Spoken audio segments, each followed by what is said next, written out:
राहुल गांधी के लिए एलओपी का मतलब लीडर ऑफ प्रोपेगेंडा, और वो भी सेना के खिलाफ।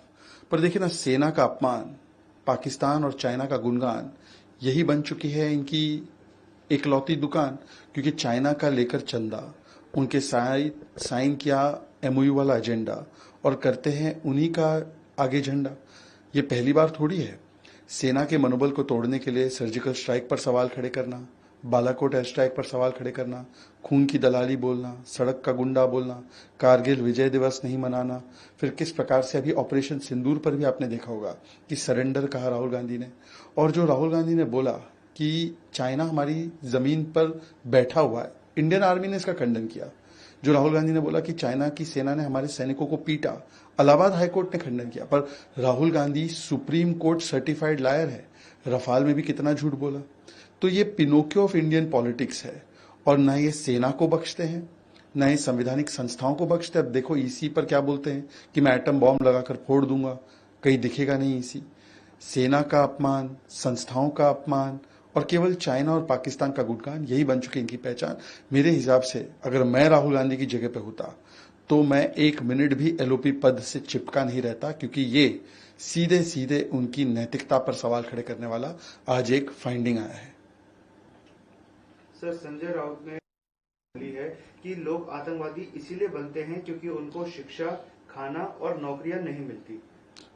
क्या सोचते होंगे स्वर्गीय बाला साहेब ठाकरे जी, जिनकी पार्टी आतंकवाद के खिलाफ एक जीरो टॉलरेंस का स्टैंड लेती थी, जिनकी पार्टी वीर सावरकर जी के विषय में बोलती थी, जिनकी पार्टी हिंदुत्व का सबसे प्रखर चेहरा बनकर बात रखती थी, जिनकी पार्टी आक्रांता और आतंकियों के खिलाफ खुलकर बोलती थी, आज वो उद्धव सेना का सियासी धर्मांतरण, पॉलिटिकल कन्वर्जन सोनिया सेना में ऐसे हुआ है कि आतंकवाद को जस्टिफाई कर रहे हैं।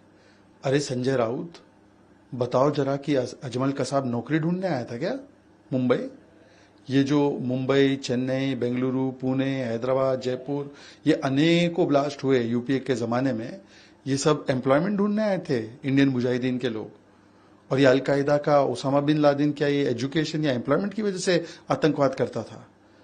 एक कट्टर जहरीली विचारधारा, जिसका हमने परिचय पहलगाम में भी देखा है, उसको जस्टिफाई करने के लिए किस हद तक जाएंगे? और यही तो मानसिकता है पूरे अलायंस की। देखिए ना, पहलगाम में भी क्लीन चिट पाकिस्तान को कहते हैं, पाकिस्तान ने क्या प्रमाण नहीं।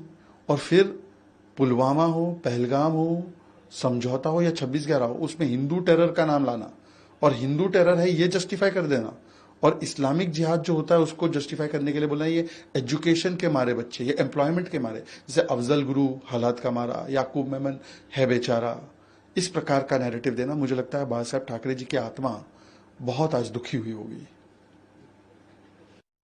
का एक, क्या ये राहुल गांधी को सीधा संदेश हो सकता है जिसमें उन्होंने कहा है कि पारिवारिक विरासत के सहारे आप चुनाव जीत सकते हैं लेकिन नेता नहीं बन सकते, नेता बनने के लिए आपके अंदर कुछ योग्यताएं होनी चाहिए। देखिए, अब एक स्टैंडर्ड ऑपरेटिंग प्रोसीजर बन चुका है। हर 3 महीने से रेवंत रेड्डी एक बयान देते हैं जिसमें कि राहुल गांधी का या तो मजाक उड़ाते हैं, खिल्ली उड़ाते हैं, या उनको नॉन सीरियसली ट्रीट करते हैं। आपने देखा होगा कि अडानी के भी विषय पर, अन्य विषयों पर भी रेवंत रेड्डी ने अलग लाइन ली, और आज तो सीधे सीधे खुलकर कह दिया कि इलेक्टेड रिप्रेजेंटेटिव तो कोई भी बन सकता है। कोई बेटा बन सकता है, कोई भाई बन सकता है, कोई पत्नी बन सकती है, परिवार की विरासत होती तो बन सकते, पर लीडर बनने के लिए बड़ी मेहनत करनी पड़ती है। और राहुल गांधी के लिए साफ संदेश है कि जो 90 चुनाव हार जाए, वो हो सकता है इलेक्टेड हो जाए कहीं एक सीट से, पर वो लीडर नहीं बनता। मुझे लगता है इससे साफ संदेश किसी भी कांग्रेसी ने दिया नहीं होगा राहुल जी को। अब राहुल जी ही बताए कि उनका क्या ओपिनियन है कि वो लीडर कब बनेंगे। हाँ, पारिवारिक विरासत के डीलर बन चुके हैं, पर लीडर बनने में अभी समय है। और कांग्रेस के एक के बाद एक नेता, चाहे सलमान खुर्शीद, मनीष तिवारी, शशि थरूर या रेवंत रेड्डी, आए दिन वो राहुल गांधी के खिलाफ नो कॉन्फिडेंस मोशन पारित करते हैं, जैसे उनके अलाइज ने भी।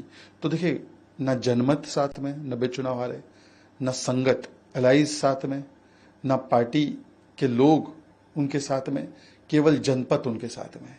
केवल जनपद पर चल रहे, न जनमत है न संगत है।